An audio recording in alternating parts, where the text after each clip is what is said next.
క్రీస్తునందున్న ప్రియులకు ప్రేమతో వందనాలు తెలియజేయుచున్నాను. ఈరోజు దేవుడు మనకు చేస్తున్న వాగ్దానం ఏమిటనగా కీర్తనల గ్రంథము 112వ కీర్తన 2-3 చరణములు. యథార్థవంతుల వంశపు వారు దీవింపబడుదురు, కలిమియు సంపదయు వాని ఇంట నుండును, వాని నీతి నిత్యము నిలుచును. ఆమేన్. నా ప్రేమైన సహోదరి సహోదరులారా, కలిమి కలిగి జీవించాలని, ఇంటి నిండా సంపదలతో తులతూగాలని ఎవరికి మాత్రం ఉండదు చెప్పండి. మనమందరం కూడా ఉదయం లేచింది మొదలు రాత్రి పడుకునేంత వరకు ఉద్యోగాలు చేస్తూ, వ్యాపారాలు చేస్తూ, వ్యవసాయం చేస్తూ, అనేక రకాల పనులను చేస్తూ సంపద కలిగి ఉండాలని ఆశపడుతూ ఉన్నాం, ప్రయాసపడుతూ ఉన్నాం. నా ప్రియులారా, మన కలిమి, మన సంపద మన యొక్క యథార్థత మీద ఆధారపడి ఉంటుందని దేవుడు ఈ ఉదయకాల సమయంలో మాట్లాడుతున్నాడు.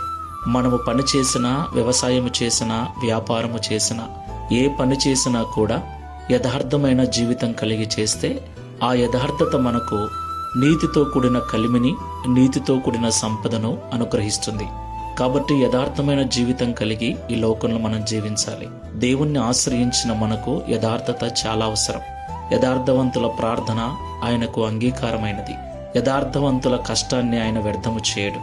కాబట్టి అబద్ధాలను మానివేయండి, నటనా జీవితాన్ని మానుకొనండి, యథార్థమైన జీవితంతో జీవించండి, కష్టపడండి.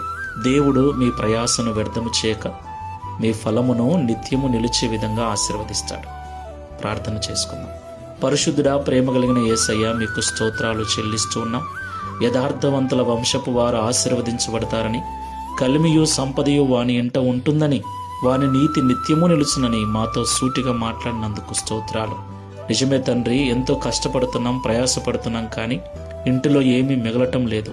చివరికి అప్పుల బారిన పడుతూ ఉన్నాం. దీనికి కారణం మాలో యథార్థత లేకపోవడమేనని మాతో మాట్లాడారు. యథార్థవంతులుగా ఉంటే మేము ఆశీర్వదించబడటంతో పాటు మా వంశపు వారు కూడా దీవించబడతారని మాతో మాట్లాడారు. మా నీతి నిత్యము నిలుస్తుందని మాట్లాడారు.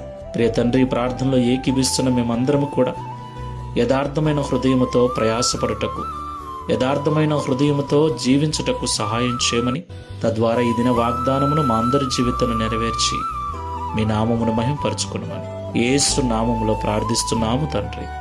ఆమేన్. Praise the Lord. God bless you.